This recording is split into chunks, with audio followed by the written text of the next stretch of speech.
everybody. This is Keith Gleason, host of Indie Comics Relay, creator of the Mighty Mascots, and promoter for the Plastic City Comic Con. And I'm here with another video about how to make your own Comic Con or how to start one. Before we get into that, just want to send a reminder to everybody that Mighty Mascots 7, 8, and 9 still in demand on Indiegogo. We're up to issue 7, 8, and 9 of this fun superhero series. Saturday morning cartoons meets superheroes. If you haven't checked it out, the link below is in the description. You can check it out. You can get all 9 issues with this campaign. 7, 8, and 9 are coming out this summer, and then you can get the early ones as well. And then, get caught up on this fun superhero series. So check that out. Also, Plastic City Comic Con is on the books for 2023.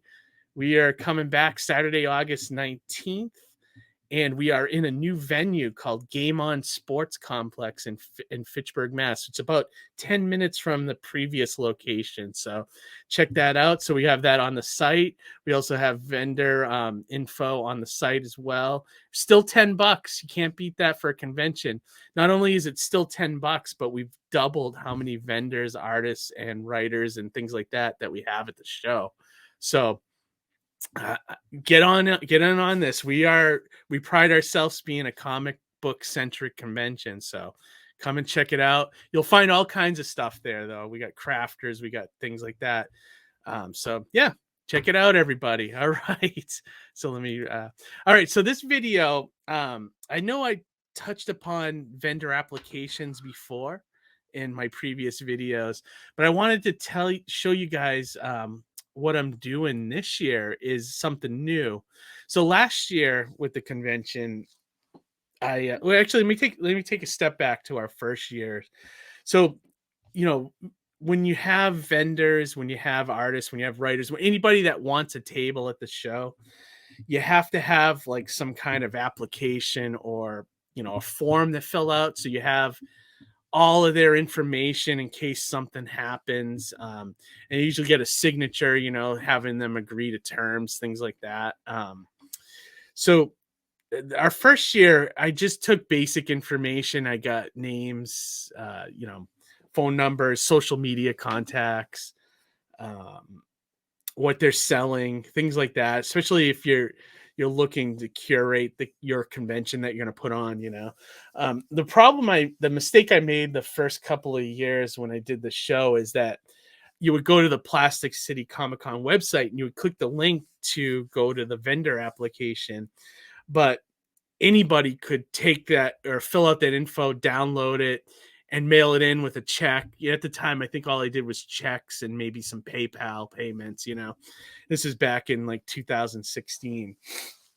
So anybody could, you could get a form from anybody, and it created problems because a lot of the times when you get vendors that you not necessarily want at the show, like for example, like if you're doing a Comic-Con, you don't really need the roofing guy to get a table and sell roofing or window replacements, solar panels, things that really don't belong at a Comic-Con. But for some reason, a lot of those vendors, that should be at like a home show, whenever they see a crowd, they try to get in on the action. So I was having problems with that, where I would get vendors that I didn't necessarily want at the show, but then I couldn't really refuse them because or it's tougher to refuse them because if they mail you a check and the application, then you got to take the time to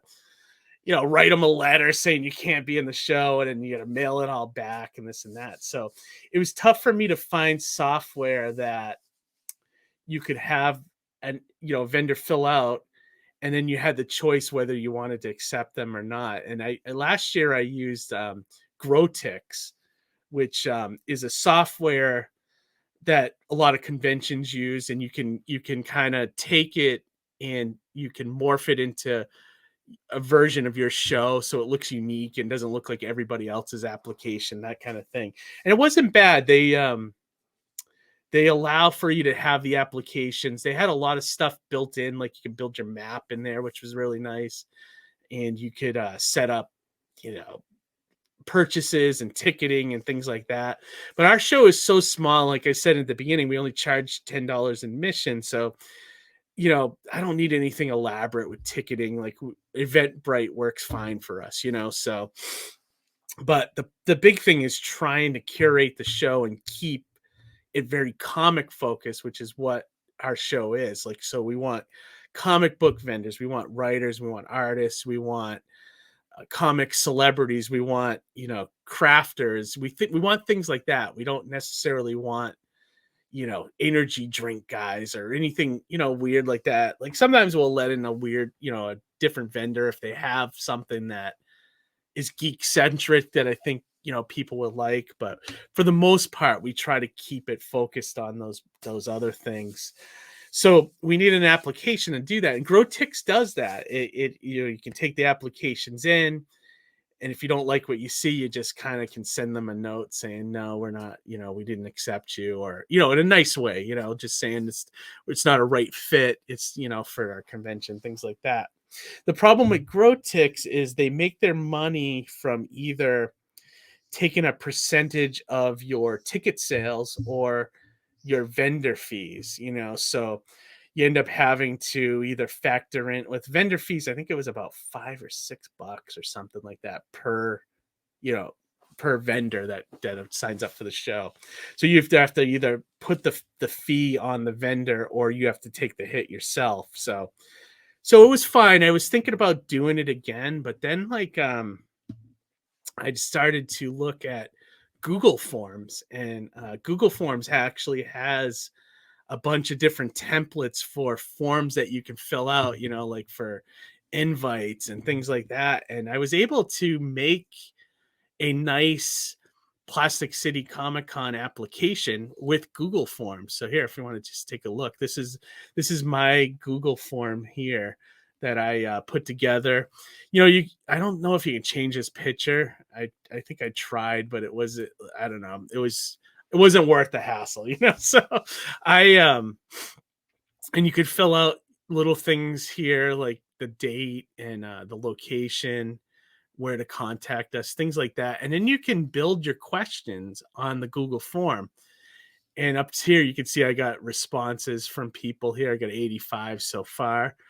And basically, you can add your banner and things like that. But this is the questions I have on mine: full name, exhibitor name, email, cell phone, description of merchandise sold. Have you vended with us before? Because sometimes you can take that into consideration. Website and social media links so you can promote them. And then the options for tables, what you want to do. How many tables? Sometimes vendors, like big comic vendors, will want 2 or 3 spaces. So I have that there for that. And then if they need extra wristbands, because we charge like $5 for extra wristbands, things like that. And then how you want to pay. I tried to make it as many options as possible here. And then any special requests, because sometimes you'll get vendors like the comic people that want like wall space or something like that. That's if you have walls, So sometimes it's an open, area or whatever,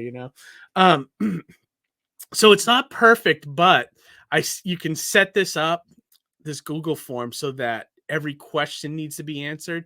That was another problem I was running into, where people would submit applications, but they would only fill out what they wanted, and then you had to chase them for information. So this is nice. They can't submit it unless they fill out every line item. So that's really nice. And yeah, it's been perfect and saves them all. Like, so you can see the responses here. And the responses you can actually output to like a CSV file or like a Microsoft Excel spreadsheet, so you can look at everything. The one thing I had trouble, because when you look at it individually, each of these 85, it's like one page, so you have to scroll through everything. So one thing I started doing when I record this information on my master sheets and everything is I write the number of their response, so that I know if I got to go back and check their application, I can go right to I can just put in the number. So like, say I want to check out, I don't know, Aces Comics or something, just a name like that. Uh, and they're like somewhere in the middle of all these responses. I usually write down like Aces is number 34 in the responses, so you can just type in the number 34, hit enter, and it'll go right to that application. So that's one thing. If you do this, I recommend recording the number, where they are. And then once they fill out the application, you could set this so you get an alert in your email, so you know that there's an application in there. And then I usually go in, and then I'll email them directly with the payment information, and they can request like Venmo, Square Invoice, PayPal, check, money order, and that thing, and then I'll send them the appropriate response. And the other thing I tend to do is anybody can put in an application, but then I don't really record them into my master paperwork until it's all paid for, and then I mark it down, and then they have a space. But there's people here out of these 85, I bet 15 of them still haven't sent in payment, so I haven't actually treated them like they're a real vendor yet, until I get the payment. So that's how you can kind of do it and just build up your sheets.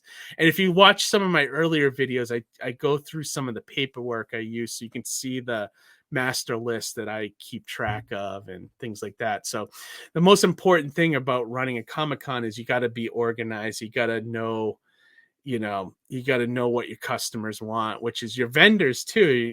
Customers aren't just the con goers.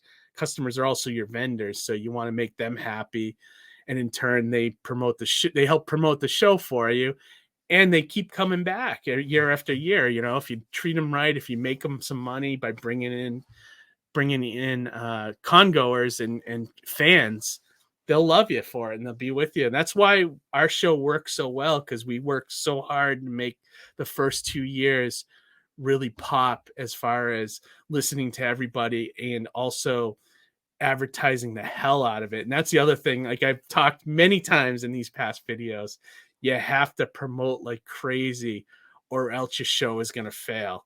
You can't just rely on Facebook and social media. You got to get out there. You got to grassroots it. You got to throw advertising wherever you can, so keep that in mind, so. All right, everybody. So Google Forms, check it out. It's free, and it's really easy to use, and it will help you curate your show, and keep vendors that you don't want in there out. So all right, everybody. Thanks so much for checking out these videos, and we will talk to you later. And most importantly, read some comics. All right. Thanks so much.